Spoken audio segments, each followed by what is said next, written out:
आज मैं आपको चूड़ीदार पाजामे की स्टिचिंग करने का तरीका बता रही हूँ, किस प्रकार से हम स्टिचिंग करते हैं। ये हमारी कटिंग है जो हमने की थी, ये भी हमें जोड़नी है। और ये हमारी बेल्ट है और इस बेल्ट को भी हमें तैयार करना है।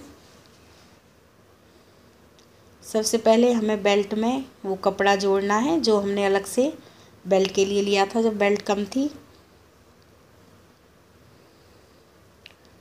और रखने के बाद इस तरह से सिलाई लगानी है इसमें।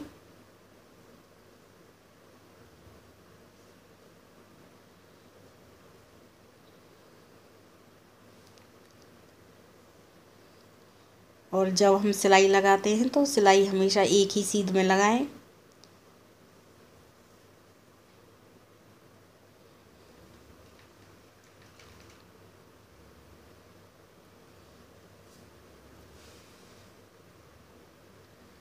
देखिए हमने वो कपड़ा जोड़ लिया है बेल्ट में। और इसके बाद हमें बेल्ट तैयार करनी है। उसके लिए हम सबसे पहले डोरी वाला हिस्सा बनाएंगे। और उसे बनाने के लिए सबसे पहले करना क्या होता है कि हमें 2 इंच ऊपर कपड़ा छोड़ना पड़ता है। और उसके जैसे ये 2 इंच पे हमने निशान लगाया है, ऊपर हम सिलाई नहीं लगाएंगे, नीचे हमें सिलाई लगानी है।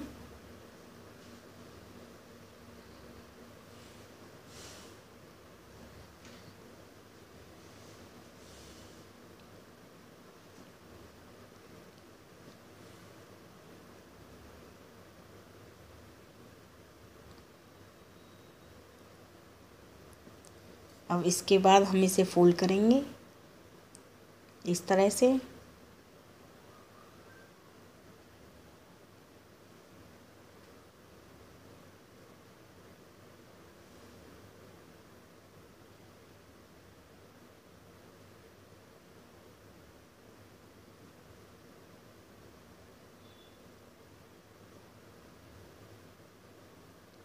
इसके बाद हमें दूसरी तरफ भी इसी तरह से फोल्ड करना है।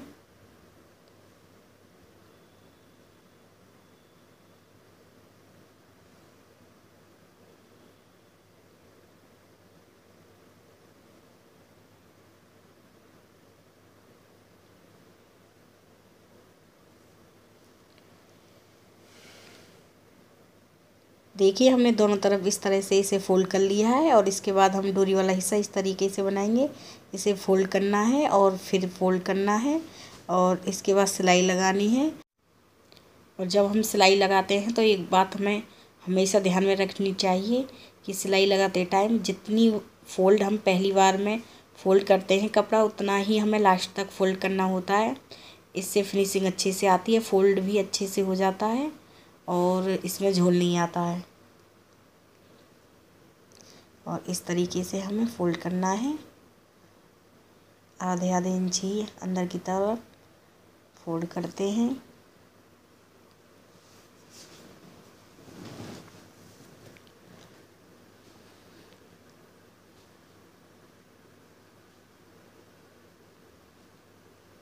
देखिए बेल्ट मैंने फोल्ड कर ली है और देखिए ये डोरी वाला हिस्सा बन गया है।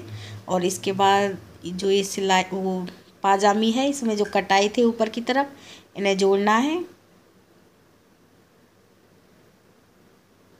जिस तरह से ये कट रखे थे उसी तरीके से हमें ये जोड़ने हैं इस तरह से। अब हमें सिलाई लगानी है और इस कपड़े को हमें सीधा रखना है और जो ये कट है उन्हें उल्टी तरफ रखना है और सिलाई लगानी है।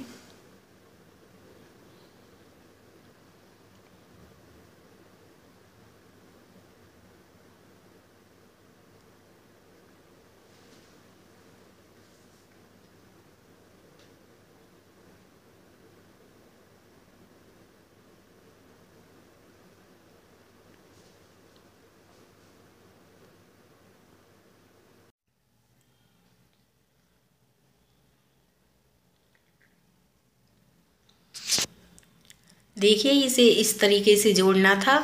इसी तरीके से आपको वो तीनों और जोड़ने हैं। ये जो कट है इनको भी इसी तरीके से जोड़ना है जिस तरीके से मैंने आपको पहले वाला जोड़ के दिखाया था। देखिए हमने चारों कट जोड़ लिए हैं जो कटिंग आई थी उस तरीके से। इसके बाद हमें इसे आसन को जोड़ना है इस तरीके से मिलाने के बाद हमें आसन जोड़ना है।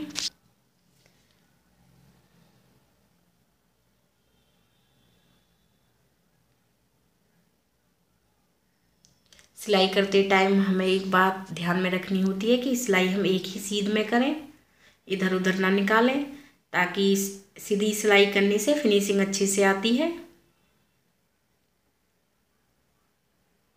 देखिए, एक आसन मैंने आपको जोड़ना बताया था, एक मैंने जोड़ लिया है। और इसके बाद हमें बेल्ट जो तैयार की थी उसको लेना है और ये डोरी वाला हिस्सा है, इसे इस तरीके से सीधा करना है। देखिए, इस तरीके से सीधा करने के बाद हमें एक कट लगाना है। ये कट जो हम पीछे आसन जोड़ते हैं उस पर आता है। और इसके बाद फिर इसे को ऐसे मिलाना है, डोरी वाले हिस्से को जो पीछे कट लगाया था उसको इस तरीके से मिलाना है। और इसके बाद एक साइड में कट लगाना है और फिर दूसरी साइड में कट लगाना है।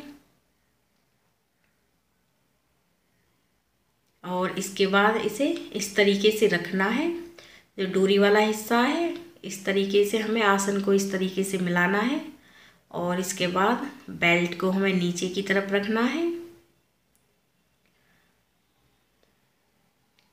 इस तरीके से बेल्ट को नीचे की तरफ रखना है और इस कपड़े को ऊपर की तरफ, और सिलाई लगाएंगे। देखिए, सिलाई लगाएंगे। और सबसे पहले हमें देखना ये है कि जो हमारा दूसरा आसन है, देखिए ये पहला कट है, जो ये है ये हमारा पहला कट है। और इसके बाद ये हमारे आसन वाला कट है पीछे वाला। और आसन वाले कट को, उस आसन को इस तरीके से उस कट पर मिलाएंगे, इस तरीके से। और इस कपड़े को हम ये देखेंगे कि कपड़ा कितना बचता है, और जितना कपड़ा बचेगा उसमें हम घूम भर देंगे। देखिए, इस तरीके से आप इसे पिन अप भी कर सकती हैं या कच्चे धागे से पहले सिल भी सकती हैं। और इस तरीके से जो कपड़ा बचता है उसके हमें ये घूम भर लेने, देखते हुए आसन को मिलाने के बाद।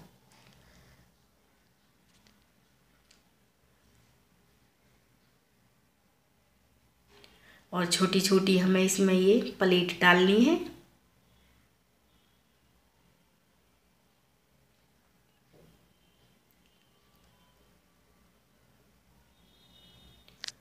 देखिए, इस तरीके से हमें प्लेट डालनी थी। अब हमें ये सिलाई लगानी है सीधी, इसमें कोई घूम नहीं भरने।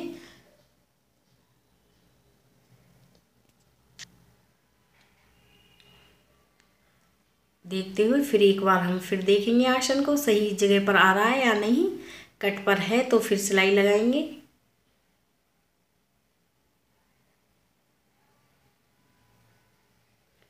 और इस तरीके से हमें ये सीधी सिलाई लगानी है।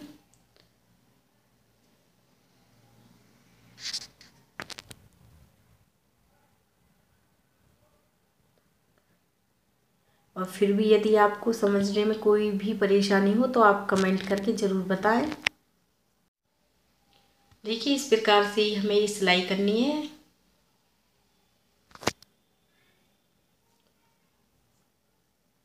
इसके बाद इसमें कोई घूम नहीं भरने हैं, लास्ट में घूम भरने हैं।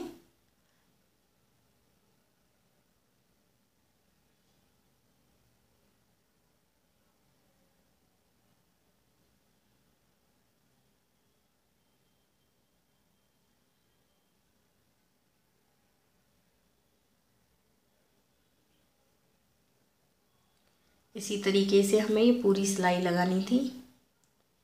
और लास्ट में आके हमें थोड़े से इसमें घूम बनने हैं, जितना भी कपड़ा बचेगा।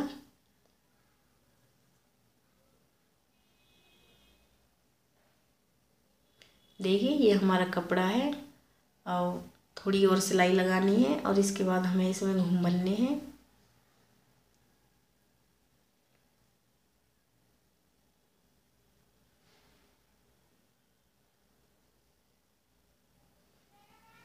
देखिए, अब हम इसमें घूम भरेंगे, वो भी छोटे छोटे। पहली बार में हम घूम अपनी तरफ भरे थे, अब हमें इसमें दूसरी ओर घूम भरने हैं, इस तरीके से।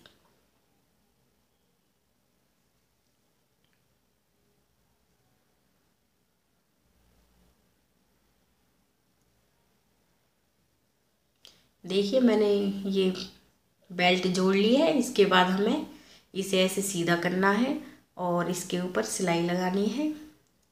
देखिए यहाँ जो ये घूम है इनके ऊपर हम सिलाई लगाते हैं और सिलाई हम बेल्ट के ऊपर लगाते हैं। नीचे से जो घूम है और उसकी सिलाई आती है उसे ऊपर की तरफ करने के बाद इस तरह से हम सिलाई लगाते हैं। सिलाई हम फिनिशिंग के लिए लगाते हैं और जो ये हमारी पाजामी है जो उधड़े नहीं उसके लिए भी हम इसमें ये सिलाई लगाते हैं। और इस सिलाई ये देखिए ये मैंने सिलाई लगा ली है और बेल्ट इस तरह से मैंने जोड़ी है। इसके बाद जो नीचे की मोहरी है उनको हमें फ़ोल्ड करना है और फ़ोल्ड करने का वही तरीका है, जितना कपड़ा हम एक बार में फ़ोल्ड करते हैं उसी इतना ही हम लास्ट तक फ़ोल्ड करना होता है, कम ज़्यादा नहीं करते हैं। इस तरीके से हमें इसे फ़ोल्ड करना है।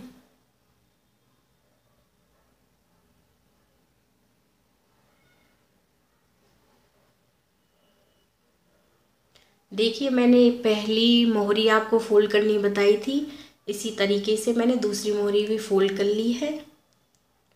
और इसके बाद जो हमारा नाप था, हमने कटिंग में जो नाप लगाया था उससे हमें इसमें पूरे में ही सिलाई लगानी है।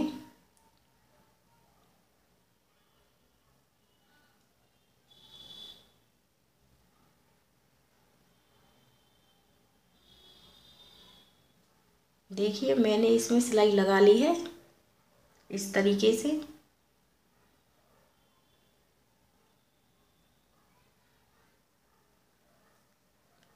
देखिए सिलने के बाद ये इस प्रकार से आई है और इसमें हम जब इसे पहनेंगे तो इस तरीके से इसमें घुमाएंगे। ये सिंपल पाजामी थी, एक इलास्टिक वाली पाजामी होती है, इसमें घूम बनाने की ज़रूरत नहीं होती। वो भी मैं आगे आपको बताऊंगी कि इलास्टिक वाली पाजामी किस प्रकार से बनाते हैं। और ये सिलने के बाद कुछ इस प्रकार से आई है। यदि आपको मेरा वीडियो पसंद आया हो तो प्लीज़ मेरे चैनल को सब्सक्राइब करें। Thank you.